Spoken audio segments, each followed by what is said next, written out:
isipan ko.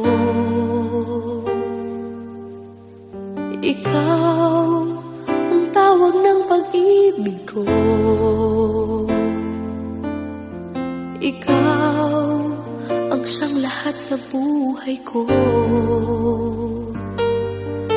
Kahit kailanman ay ikaw lang ang iibigin ko.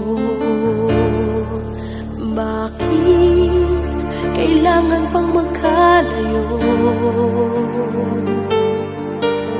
Ngayon'y nalulungkot yan ang puso. Ikaw maging saan